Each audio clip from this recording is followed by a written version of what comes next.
Hello friends, BPSC TRE 3.0 से related एक latest update है आप सभी के लिए। एग्जामिनेशन डेट को लेकर अपडेट है फ्रेंड्स। डेट आपकी आ चुकी है, पहले ही जारी हुआ था 7 से 17 मार्च तक एग्ज़ाम होगा, बट अभी फिक्स्ड 3 डेट आपकी आ चुकी हैं। अभी मैं आपको दिखाऊंगी। साथ ही साथ सभी को अब 5 अटैम्प्ट्स ये क्लियर हो गया है फ्रेंड्स। अब आपको 5 अटैम्प्ट मिलेंगे, ये बहुत अच्छी गुड न्यूज़ है। साथ ही भाषा अर्हता को लेकर अपडेट है और सीटेट स्टूडेंट्स को बाहर किया गया है। ऐसे कौन से स्टूडेंट है अभी मैं आपको दिखाऊंगी। साथ ही साथ एज रिलैक्सेशन को लेकर अपडेट है और जो आपका एग्जामिनेशन पैटर्न है उसमें भी आपको कुछ थोड़े बहुत चेंजेस देखने को मिले हैं। तो चलिए सारी चीज़ें हम डिटेल में जान लेते हैं फ्रेंड्स, बने रहिएगा वीडियो में एंड तक। तो देखिए फ्रेंड्स, ये अपडेट है सबसे पहली आज की। तीसरे चरण की शिक्षक भर्ती के लिए जिले में होंगे 32 केंद्र। जी हाँ, एक जिले का मैंने आपको दिखाया भी था जिसमें टोटल वैकेंसीज भी आ चुकी हैं कि कितने पदों पर होना है। वो आपका पूर्णिया जिले का आया है जिसमें 3000 प्लस है। ठीक है, वो डिटेल मैंने आपको पहले ही दिखा दी है। और अभी अपडेट आई है कि जिले में 32 केंद्र बनेंगे। अब यहाँ पर देखिए, यहाँ पर एग्जामिनेशन की जो डेट आई हुई है, प्रतियोगिता परीक्षा 9, 15 और 16 मार्च को होने की संभावना। यहाँ पर वैसे तो लिखा है संभावना, टेंटेटिव डेट है, बट आप ये मानकर चलिए फ्रेंड्स कि इस बीच में आपका एग्जाम हो जाएगा। ठीक है, 9, 15 और 16 वैसे डेट आई थी 7 से 17 मार्च के बीच में। तो आप देख लीजिए ये 3 डेट आपकी डिसाइड हो चुकी हैं। तो अब आप अपनी प्रिपरेशन स्टार्ट कर दीजिए फ्रेंड्स। जितना भी पढ़ा है अपना रिवीजन करना आप स्टार्ट कर दीजिए और ज़्यादा से ज़्यादा प्रीवियस ईयर क्वेश्चन पेपर आप लगाइएगा टीआरई 1 और टीआरई 2 के, क्योंकि वो बहुत ज़्यादा इंपॉर्टेंट है।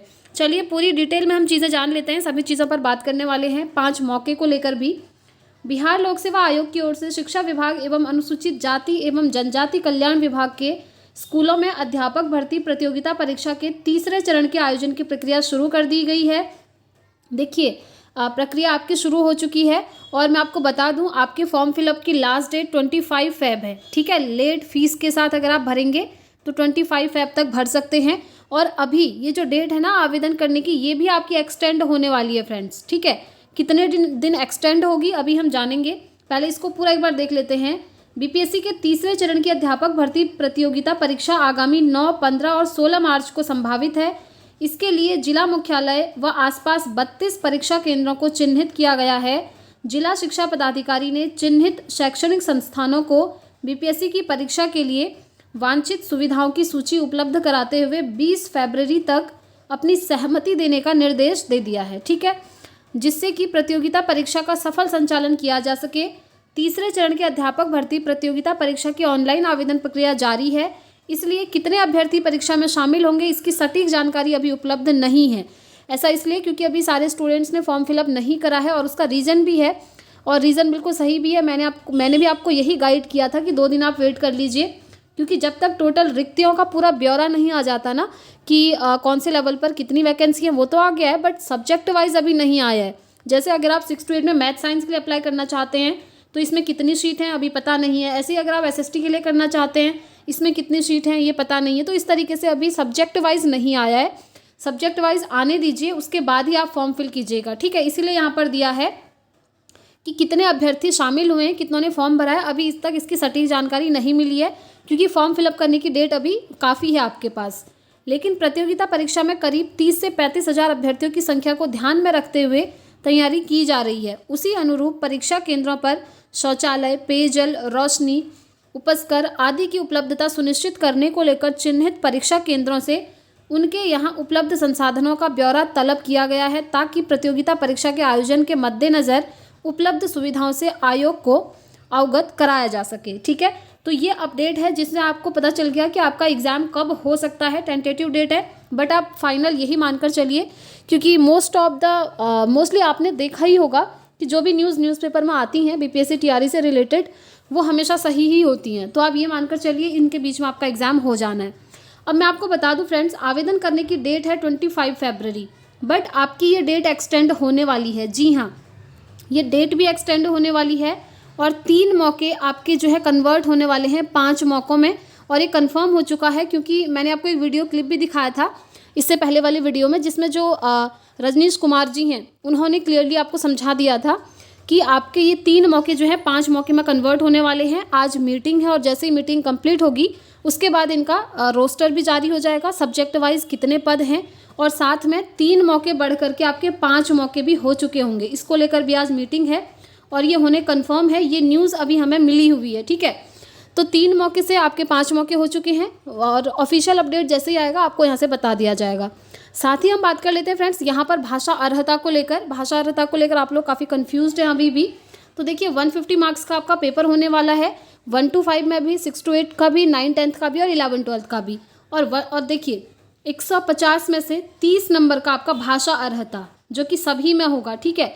1 to 5 से लेकर 11 12 तक सभी लेवल पर 30 नंबर का आपका भाषा अर्हता रहने वाला है।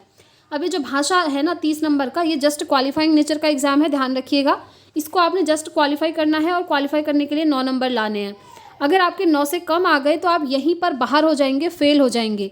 फिर जो आपका 120 मार्क्स का मेन पेपर बचा उसे नहीं देखा जाएगा, इसलिए आपको 30 में से क्वालिफाइंग मार्क्स 9 नंबर लाने ही पड़ेंगे, तब जाकर आपका जो 120 मार्क्स का पेपर होगा उसको जो है देखा जाएगा, ठीक है। तो ये आपको क्वालिफाई करना ही पड़ेगा, ये है भाषा अर्हता को लेकर। चलिए अब मैं आपको एक लिस्ट दिखा देती हूँ जिसमें ऐसे कैंडिडेट जो सीटेट किए हुए थे और उनको बाहर किया गया है। तो देखिए फ्रेंड्स यहाँ पर आप देख पा रहे होंगे ये स्टूडेंट्स की लिस्ट है। पहले आप देख लीजिए कितने स्टूडेंट हैं, 29 तक यहाँ हैं। उसके बाद इधर देखिए टोटल 49 स्टूडेंट्स आपको मिलेंगे। ये देखिए 49 स्टूडेंट्स। ये किन स्टूडेंट्स की लिस्ट है वो मैं आपको बता देती हूँ। ये ऐसे स्टूडेंट्स हैं जिनके डॉक्यूमेंट्स कंप्लीट नहीं थे TRE 2 में और सिलेक्शन होने के बाद भी बाद में इनको बाहर कर दिया गया। अब डॉक्यूमेंट्स कौन से नहीं थे, इसमें सबसे ज़्यादा जो स्टूडेंट हैं वो ऐसे हैं जो अदर स्टेट से हैं, अदर स्टेट की फ़ीमेल मोस्टली, और उनके सीटेट में 90 से कम मार्क्स हैं। किसी के 86 हैं, किसी के 82 हैं। अब देखिए फॉर्म तो उन्होंने फिल कर लिया, क्योंकि फॉर्म फिलअप करते हुए BPSC ने कोई भी ऐसा नोटिफिकेशन नहीं निकाला था अदर स्टेट के लिए। तो अदर स्टेट की जो फीमेल कैंडिडेट है उनको लगा कि 90 से कम मार्क्स पर हमारा एलिजिबल हो जाएगा, बट ऐसा नहीं हुआ। आपने फॉर्म फिल करा, एग्ज़ाम भी दिया, एग्ज़ाम देने के बाद उनका सिलेक्शन जब हो गया था तो उनका डॉक्यूमेंट वेरिफिकेशन भी हुआ फ्रेंड्स, और डॉक्यूमेंट वेरिफिकेशन के बाद जब नियुक्ति पत्र देने की बात आई तो इनको बाहर कर दिया। इसका रीज़न यही है कि इसमें वैसे तो काफ़ी सारे स्टूडेंट ऐसे भी हैं जिनके डॉक्यूमेंट्स कंप्लीट नहीं हुए थे, बट मोस्टली जो स्टूडेंट्स हैं वो ऐसे ही हैं जो अदर स्टेट के हैं और उनके सीटेट में 90 से कम मार्क्स हैं। इसीलिए मैं आपको बार बार बोल रही हूँ, अगर आप अदर स्टेट से बिलोंग करते हैं ना, चाहे आप मेल हो चाहे आप फीमेल हो, आपके सीटेट में 90 मार्क्स हैं तभी आप फॉर्म फिल कीजिएगा। अगर 90 से कम मार्क्स हैं, आप फॉर्म फिल करने की गलती बिल्कुल भी ना करें फ्रेंड्स, क्योंकि फॉर्म तो आप फिल कर लेंगे बट बाद में आपको बाहर कर दिया जाएगा, आपका भी टाइम वेस्ट होगा और वो सीट भी कहीं ना कहीं वेस्ट चली जाएगी, ठीक है। तो यहाँ पर आप देख लीजिए लिस्ट, जैसे सरिता देवी हैं, ये देखिए हिंदी सब्जेक्ट 6 to 8 में इन्होंने TRE 2 में अप्लाई किया था और सीटेट में 86 अंक हैं और बिहार के बाहर की निवासी हैं, इसलिए इनको बाहर कर दिया गया। ऐसे ही यहाँ पर देखिए अखिलेश कुमार जी 11 12 के लिए अप्लाई किया था, दर्शन शास्त्र सब्जेक्ट है और एस्टेट इनका इतिहास से क्वालिफाई है। ऐसे बहुत सारे स्टूडेंट्स हैं, देखिए कितने सारे स्टूडेंट्स के तो डॉक्यूमेंट ही मैच नहीं करें, किसी का लाइव फ़ोटो साफ नहीं आया है जो फॉर्म फिलअप करते हुए आपका लेते हैं, ठीक है। देखिए सीटेट में 86 मार्क्स हैं, 89 मार्क्स हैं, बिहार के निवासी नहीं हैं, अदर स्टेट के हैं, तो इनको बाहर कर दिया। तो इस तरीके से काफ़ी सारे स्टूडेंट्स हैं। तो आई होप आप लोग समझ गए होंगे कि सीटेट में आपके कितने मार्क्स होंगे कि आप यहाँ पर एलिजिबल हो पाएंगे। ये बात हो गई आपके सीटेट मार्क्स को लेकर के। अब देखिए अगर हम बात करें एज रिलैक्सेशन को लेकर, तो देखिए फ्रेंड्स एज रिलैक्सेशन को लेकर अभी तक कोई अपडेट नहीं है, ठीक है। आज मीटिंग होनी है, आप जानते ही हैं। जैसे ही मीटिंग का पूरा डिसीजन आ जाएगा, सबसे पहला तो 3 मौके आपके 5 मौकों में कन्वर्ट होने वाले हैं। ये तो कंफर्म हो चुका है क्योंकि काफ़ी सारे रिसोर्सेज से पता चला है। साथ ही साथ फॉर्म भरने की डेट भी आपकी एक्सटेंड होने वाली है, उससे भी आपको बेनिफिट होगा, आपको थोड़ा और टाइम मिल जाएगा। साथ ही साथ एज को लेकर अगर ये कुछ डिसीजन लेते हैं तो आपको यहाँ से बता दिया जाएगा फ्रेंड्स। और मुझे लगता है कि 10 साल का एज रिलैक्सेशन बिल्कुल देना चाहिए इनको।